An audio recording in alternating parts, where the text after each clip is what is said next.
Okay, तो कल last class में हमने पढ़ा था कि argument of z1 into z2 is argument of z1 plus argument of z2 plus 2k pi. ये 2k पाई किस लिए? So that principal value argument में फॉल करने लग जाए हमारा आर्गुमेंट। ऐसे ही अगर तीन भी होते z1 into z2 into z3 इसका आर्गुमेंट या एम्पलीट्यूड, तो उसको भी हम बोलते हैं आर्गुमेंट ऑफ। इन जनरल जितने भी हों सबको हमें ऐड करना होगा।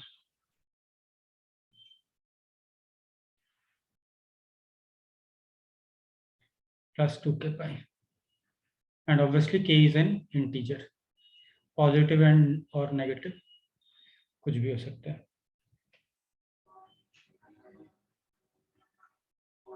ठीक है, फिर सेकंड प्रॉपर्टी और थर्ड प्रॉपर्टी ये पढ़ी थी। अब देखो, ये बहुत इंपॉर्टेंट है। Argument of z plus argument of negative of z conjugate, वो पाई होता है। कैसे? तो देखो, आर्गुमेंट ऑफ z और आर्गुमेंट ऑफ z कॉन्जुगेट को हम लिख सकते हैं argument of z plus argument of z conjugate, और एक -1 भी है तो प्लस आर्गुमेंट ऑफ -1। तो आर्गुमेंट ऑफ z, z अगर यहाँ पे है तो आर्गुमेंट मान लो इसका थीटा है, तो z कॉन्जुगेट हमने पढ़ा था कि ये x एक्सिस के अबाउट रिफ्लेक्शन होता है। तो अगर इसका थीटा है तो ये वाला एंगल जो थीटा होगा ये आर्गुमेंट माइनस थीटा देगा, तो ये दोनों कैंसिल आउट हो जाएंगे। तो बचा क्या? Argument of -1। आर्गुमेंट ऑफ -1 क्या है? तो ये रहा -1 पॉइंट, इसको ज्वाइन किया ओरिजिन के साथ, ये पाई एंगल बना रहा है, तो this is pi.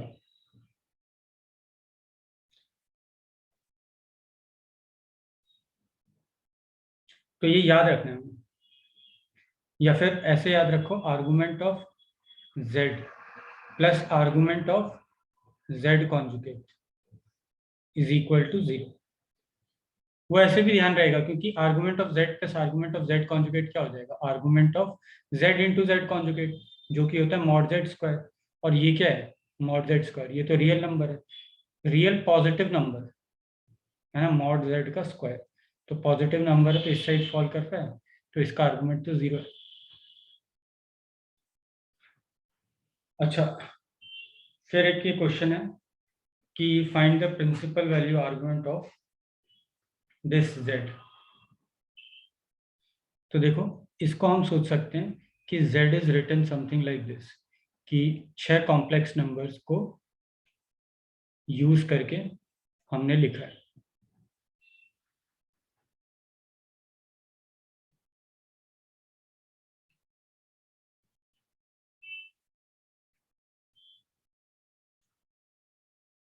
Sorry, multiplication है ना बीच में।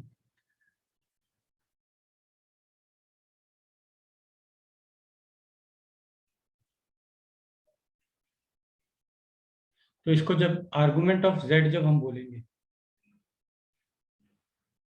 तो इसमें लगाओ आर्गुमेंट ऑफ z, तो we can say this is equal to argument of z1 plus argument of z2 plus argument of z3। और इसमें से हमें सब्ट्रैक्ट करना पड़ेगा argument of z4 plus argument of z5 plus argument of z6, और 2k पाई add कर लेंगे इसमें। कोई ये सोच सकता है कि 2k पाई हमने यहाँ पे भी ऐड किया, 2k पाई यहाँ पे भी ऐड किया, 2k1 पाई यहाँ पे ऐड किया, 2k2 पाई यहाँ पे ऐड किया, तो माइनस करके हमें क्या मिलेगा? 2k1 माइनस k2 पाई। तो उसकी जगह हमने एक 2k पाई यहाँ पे लिख लिया। अब आर्गुमेंट ऑफ z1 क्या है? तो ये देखोगे तो ये लिखा हुआ है tan इनवर्स 1, इसका आर्गुमेंट है ना, क्योंकि इसकी x एक्सिस से डिस्टेंस कितनी है? 1 है, और y एक्सिस से भी 1 है, तो tan इनवर्स 1। इसका देखोगे तो x एक्सिस से डिस्टेंस है 2 और y एक्सिस से 1, तो ये लिखा हुआ है tan inverse 1 plus tan inverse 2 plus tan inverse 3। अब ये याद होना चाहिए कि tan inverse 1 plus tan inverse 2 plus tan inverse 3 ये पाई होता है, क्योंकि देखो ये ट्राइंगल के एंगल होंगे ना, क्योंकि ट्राइंगल में क्या होता है, tan a प्लस tan b प्लस tan c tan a into tan b into tan c होता है।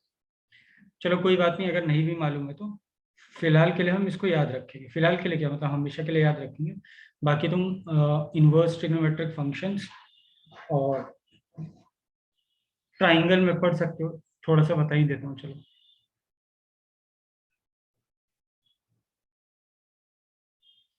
अगर एक ट्राइंगल है tan, तो उसमें tan a plus B plus C क्या होगा, 0 होगा। और tan a plus B plus C का फॉर्मूला क्या होता है, वो होता है tan a प्लस tan b प्लस tan c minus tan a into tan b into tan c divided by, नीचे कुछ होता है 1 minus tan a tan b minus tan b tan c minus tan c tan a। ठीक है, अगर ये 0 है तो ऊपर वाला भी 0 होना पड़ेगा, यानी tan a प्लस tan b प्लस tan c is equal to tan a into tan b into tan c। तो यहाँ देखो 1 प्लस 2 प्लस 3 6 आ रहा है, और 1 इंटू 2 इंटू 3 भी 6 आ रहा है। तो ये ट्राइंगल का एंगल है, तो इसीलिए ये पाई आएगा। सिमिलरली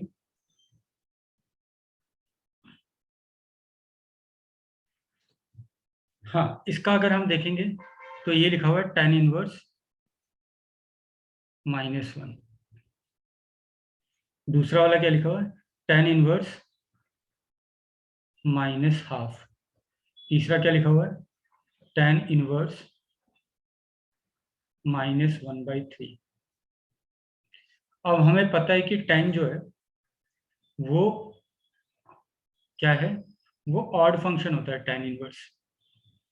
तो मैं इन सब में से माइनस बाहर लेके प्लस लिख सकता हूँ, और बचेगा tan inverse 1 plus tan inverse half plus tan inverse 1/3।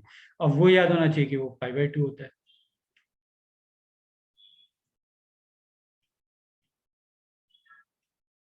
तो ये आ गया 3π/2 प्लस 2k पाई। अब इसको प्रिंसिपल वैल्यू रेंज में पहुंचाने के लिए k की जगह -1 रख दो, तो आंसर आ जाएगा -π/2 है इसका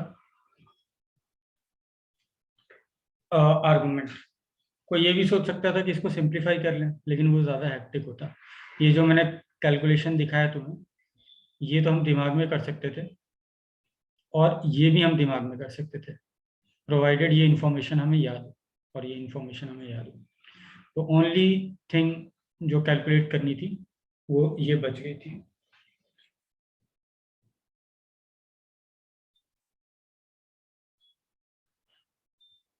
चलो इसका आर्गुमेंट निकालो।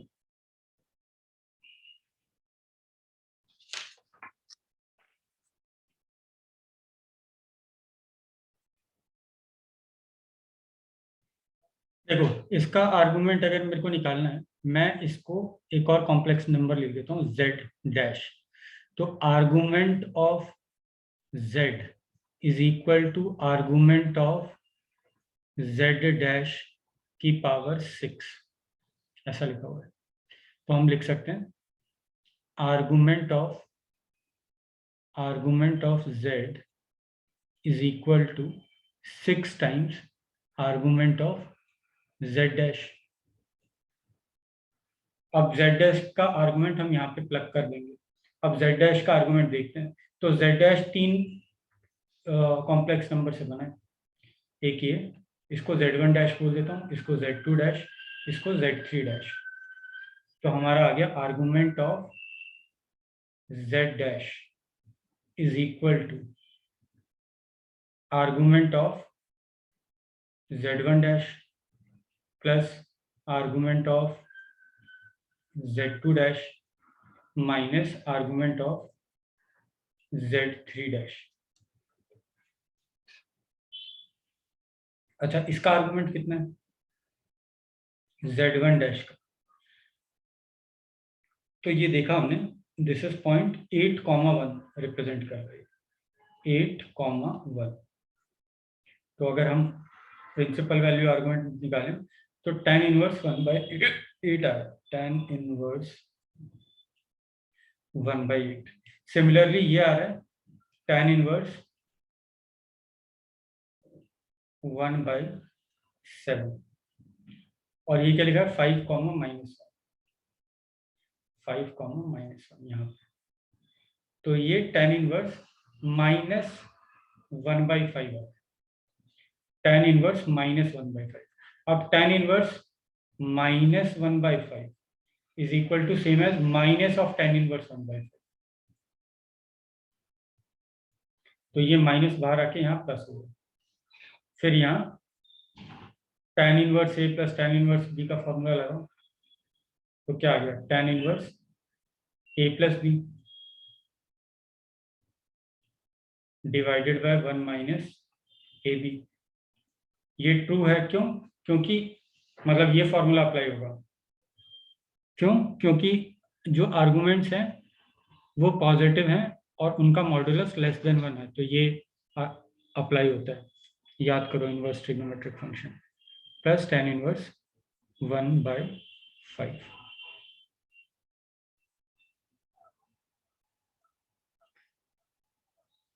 अब 56 से ऊपर नीचे मल्टीप्लाई करते हैं तो नीचे आ जाएगा 55, यहाँ 55 आ जाएगा 56 माइनस 1, और ऊपर आ जाएगा 7 प्लस 8 यानी 15। 15 upon 55 can be written as 3 upon 11।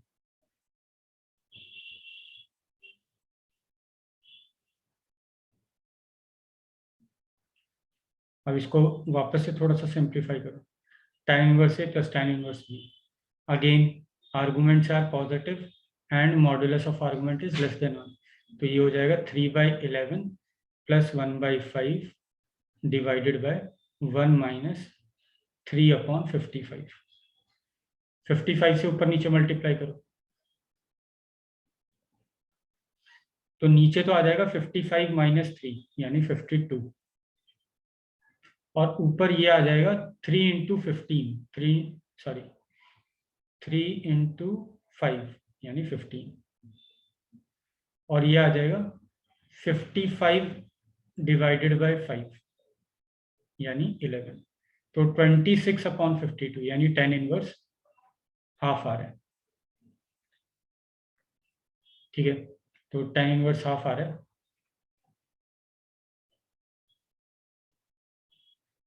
तो वी कैन सी कि यहाँ पे argument of z is equal to 6 time tan inverse half. अब ये प्रिंसिपल वैल्यू के रेंज में गिर रहा है या नहीं गिर रहा वो देखते हैं। तो tan इनवर्स हाफ जो है इसकी वैल्यू तो नहीं पता हमें, लेकिन tan इनवर्स 30 डिग्री कब आता है?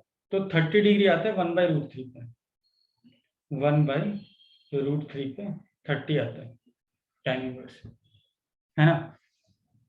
अच्छा हाफ लिखेंगे तो हाफ तो 1/√3 से छोटा है ना, क्योंकि 2 बड़ा है और √3 छोटा है, तो 1/2 छोटा होगा और 1/√3 बड़ा होगा।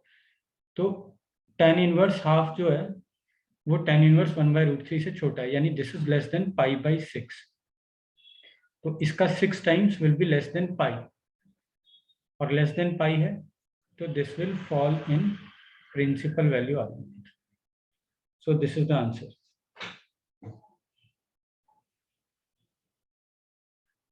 Any doubt?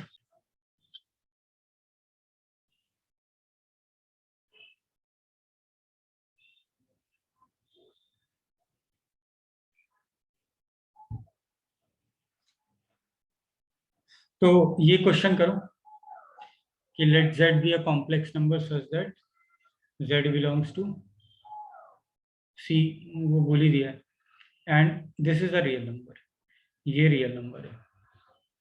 तो ये रियल है तो यू हैव टू प्रूव कि मॉड z जो है 1 होना चाहिए, तभी ये रियल हो सकता है।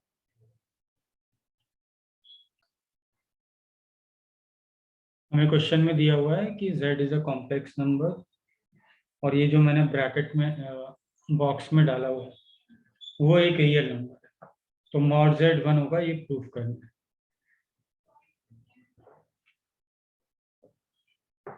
तो देखो अगर कोई नंबर रियल है, तुमको कॉम्प्लेक्स नंबर के फॉर्म में कुछ लिखा हुआ है और बोला हुआ है कोई रियल नंबर है, तो उसका इमेजिनरी पार्ट 0 होगा। सबसे पहला थॉट तो यही आना चाहिए कि उसका इमेजिनरी पार्ट 0 होगा, उसका इमेजिनरी पार्ट 0 होगा, यानी ये और इसका कॉन्जुगेट बराबर होना चाहिए,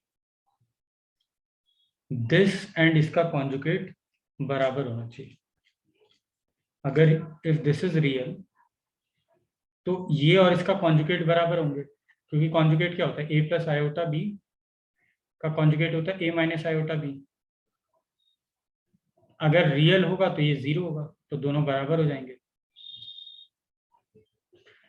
लेकिन इसका और इसका कॉन्जुगेट लिखने में थोड़ी दिक्कत, मतलब अच्छा सा नहीं लग रहा। तो व्हाट आई डू इज कि इसको थोड़ा सिंप्लीफाई करने की कोशिश करते हैं। इसको ऐसे लिख लेते हैं, 1 plus Z square minus Z, ठीक है, प्लस 2z, ऊपर वाले पार्ट को लिख लिया, divided by 1 minus Z plus Z square. अब देखो, इसके नीचे अगर मैं डिवाइड करूंगा तो वो पार्ट तो हो गया 1, और ये बचा 2z अपॉन समथिंग। अच्छा, एक काम करता हूँ, ऊपर नीचे z से डिवाइड कर देता हूँ, तो 2z upon something will be, इसको z से डिवाइड करो तो z प्लस 1/z माइनस 1 आएगा। अच्छा, अगर ये पूरा रियल था तो ये पूरा भी रियल है, और ये पूरा रियल है तो हमें पता है ये भी रियल होगा, बिकॉज ये तो रियल नंबर है, उसमें रियल ऐड करेंगे तभी रियल मिलेगा। अच्छा, अब ऊपर रियल है तो ऑब्वियसली नीचे वाला भी रियल होना पड़ेगा, नीचे वाला रियल होगा तभी न्यूमरेटर अपॉन डिनोमिनेटर रियल हो पाएगा। मतलब ऊपर रियल है तो नीचे भी रियल होना पड़ेगा, so that it can be a real number. ठीक है, तो यहां तक पहुंच गया, तो इसका मतलब z plus 1/z minus 1 should belong to real number. इसका मतलब ये भी है कि z प्लस 1/z भी रियल नंबर होना चाहिए। अच्छा, अगर एक नंबर रियल है तो वो और उसका कॉन्जुकेट ये बराबर होने चाहिए। अब इसके आगे कैलकुलेशन चाहो तो करो।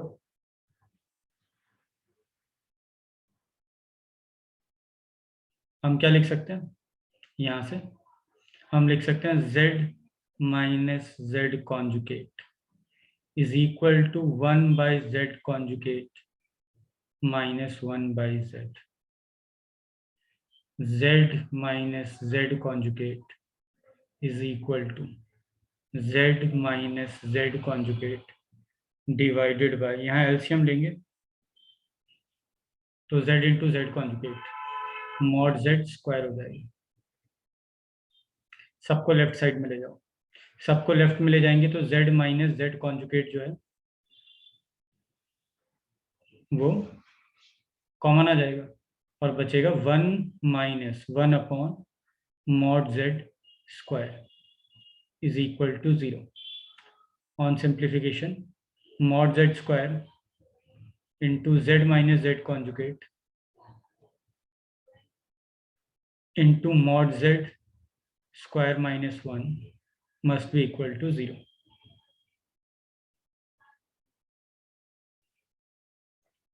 अब 0 होने के लिए या तो ये 0 होगा, but this can not be 0। Why? क्योंकि z तो कॉम्प्लेक्स नंबर दिया हुआ है, z तो बोला है कि वो कॉम्प्लेक्स नंबर है, रियल नहीं है। और अगर रियल हुआ भी, अगर रियल हुआ भी तो this real upon real is going to be real, तो कोई सॉल्व करने की जरूरत ही नहीं थी, यही बोलते कि ऊपर भी रियल है नीचे भी रियल है, रियल ही होगा।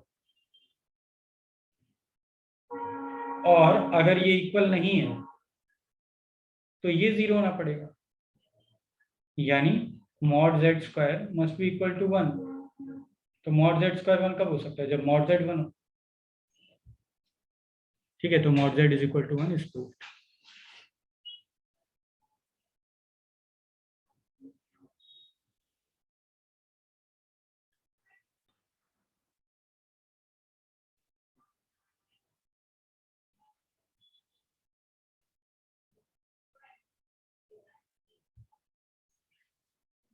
चलो एक क्वेश्चन ये करो।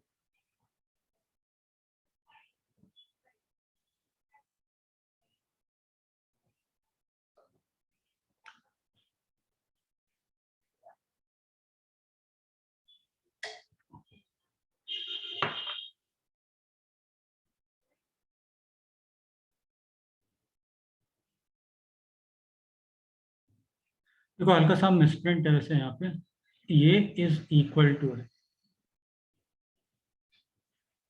कि ये सारे के सारे यूनिमॉड, इनका मॉडुलस जो है वो 1 है।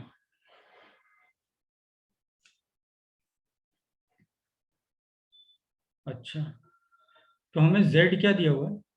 z हमें दिया हुआ है, ये है z1 plus z2 plus z3 and so on up to zn multiplied by 1/z1 plus 1/z2 plus 1/z3 and so on up to 1/zn। अच्छा, हमने पढ़ा था अगर mod z is equal to 1 होता है, यानी मॉड z स्क्वायर भी 1 होता है, तो z इंटू जेड कॉन्जुगेट क्या होता है? 1 होता है। तो हमने देखा था कि z और z का कॉन्जुगेट एक दूसरे के रेसिप्रोकल, मैंने बोला भी था ये काफी टाइम यूज हो जाएगा कि अगर मॉडुलस जो है कॉम्प्लेक्स नंबर का वो 1 है, तो वो और उसका कॉन्जुगेट एक दूसरे के रेसिप्रोकल है। तो यहां से इस वाली चीज को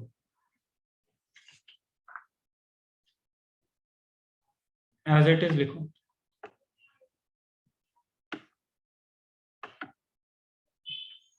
और ये वाला जो पार्ट है इसमें मैं 1/z1 की जगह z1 कॉन्जुगेट लिख सकता हूँ, 1/z2 की जगह z2 कॉन्जुगेट लिख सकता हूँ, 1/z3 की जगह z3 कॉन्जुगेट लिख सकता हूँ, एंड सो ऑन 1/zn की जगह मैं zn कॉन्जुगेट लिख सकता हूँ।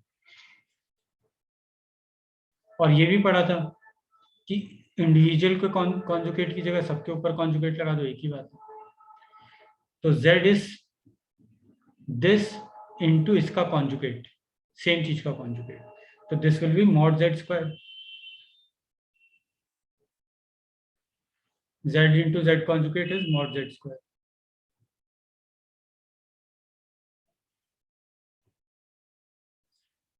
तो ये तो हमें दिख रहा है कि ये रियल नंबर है, तो z is a real number clearly. तो पहला पार्ट तो हमारा प्रूफ हो गया। दूसरा पार्ट फिगर आउट करो कैसे करेंगे।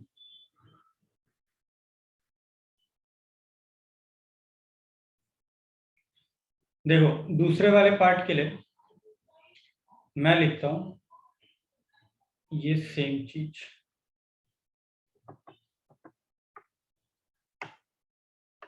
एक्सेप्ट स्क्वायर, मैंने ये लिख लिया।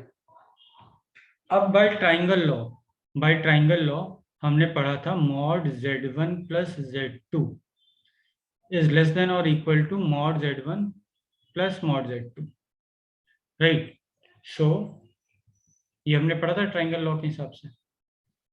तो इसको अगर मैं जनरलाइज करूं, इस चीज को अगर मैं जनरलाइज करूं,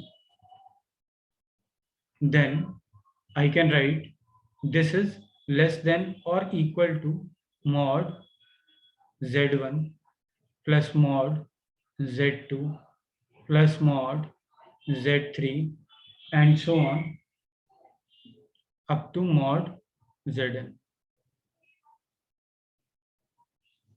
ये इससे छोटा है, और दोनों साइड पॉजिटिव क्वांटिटी लिखी है क्योंकि ये तो मॉडुलस है, ओरिजिन से डिस्टेंस दिखा रहा है। तो अगर ऐसा है तो इसका स्क्वायर भी ट्रू होगा, स्क्वायरिंग करने पे कुछ फर्क नहीं पड़ेगा because both the sides are positive. Now ये क्या था? ये 1 था, ये 1 था, ये 1 था, ये 1 था, तो this is what, this is nothing but n square. तो ये चीज n स्क्वायर से छोटी है, यही हमें प्रूफ करनी थी, this is less than equal to n square and obviously 0 से बड़ी है। व्हाई? क्योंकि ये दिख रहा है ना, समथिंग मॉडुलस का स्क्वायर, डिस्टेंस फ्रॉम ओरिजिन का स्क्वायर, तो वो 0 से बड़ा ही है।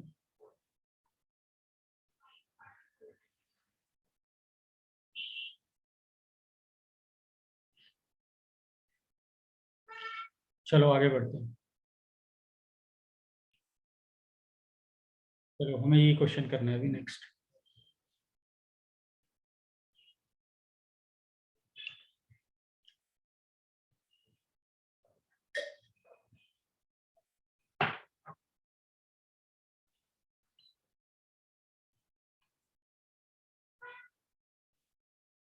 किसी भी पॉइंट पे डाउट आए हाथ रेज करना।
तो देखो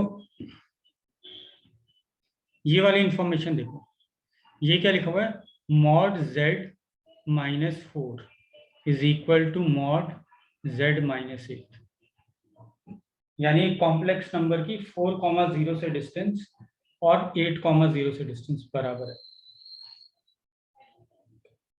दिस इज 4,0, दिस इज 8,0। तो हमें पता है इन दो पॉइंट से अगर डिस्टेंस बराबर है तो ऑब्वियसली इसका परपेंडिकुलर बाइसेक्टर रिप्रेजेंट कर रहा है, यानी इसका रियल पार्ट ये x is equal to 6 line, और इमेजिनरी पार्ट नहीं पता उसको लैम्डा बोल देते हैं। तो 6 प्लस लैम्डा आयोटा हमारे पास सामने लिखा हुआ है। अब इसको यहाँ इंसर्ट कर देते हैं, तो लिखा हुआ है 6 प्लस लैम्डा आयोटा माइनस 12, तो आ जाएगा -6 प्लस लैम्डा आयोटा का modulus upon modulus of 6 plus lambda minus 8 iota is equal to 5/3। अब हम मॉडुलस निकाल लेंगे, तो under root lambda square plus 6 square divided by under root 6 square plus lambda minus 8 का square is equal to 5/3। Now यहाँ पे एक quadratic equation आने वाली है and we have to solve it.